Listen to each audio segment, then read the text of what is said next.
Al-Ma'arij. Sourate 70. 44 versets. Au nom de Dieu, le clément, le miséricordieux. Quelqu'un a demandé que se produise sans délai le châtiment inéluctable qui doit frapper les négateurs et que nul ne pourrait repousser. Car ce châtiment provient de Dieu, le maître des degrés célestes. Que les anges et l'esprit gravissent, dans leur ascension, vers lui, en un jour d'une durée de 50 000 ans. Fais donc preuve d'une belle patience. Ce châtiment qu'ils considèrent, eux, fort éloigné.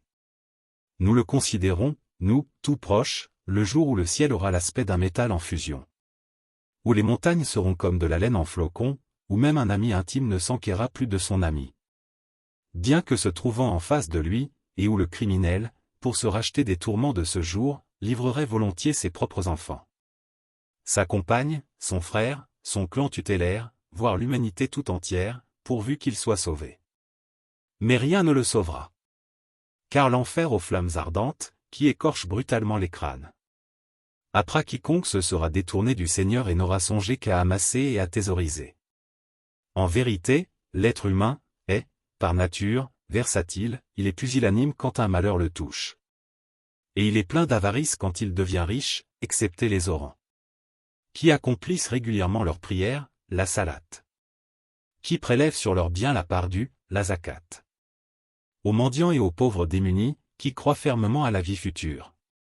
Et qui redoutent le châtiment de leur Seigneur, car nul, en vérité, n'est à l'abri de ses rigueurs. Ceux qui veillent à leur chasteté. En n'ayant de rapport qu'avec leurs femmes ou leurs esclaves, auquel cas, ils n'encourent aucun blâme. Contrairement à celui qui porterait ses désirs au-delà de ses limites et qui serait un véritable transgresseur. Ceux qui gardent fidèlement les dépôts qu'on leur confie et qui respectent la foi jurée. Ceux qui font honneur à leurs témoignages, ceux qui sont assidus à leurs prières. Voilà ceux qui seront honorés dans les jardins du Seigneur. Mais qu'ont-ils donc, ces négateurs, à se précipiter, le cou tendu, vers toi et à t'entourer, par bandes, de toutes parts? Espèrent-ils, par hasard, avoir accès d'office au paradis des délices? Quelle audace! Oublient-ils de quoi nous les avons créés? Eh bien! J'en jure par le maître des Orients et des Occidents que nous pourrons facilement leur substituer d'autres êtres meilleurs qu'eux, et que nul ne saurait nous en empêcher.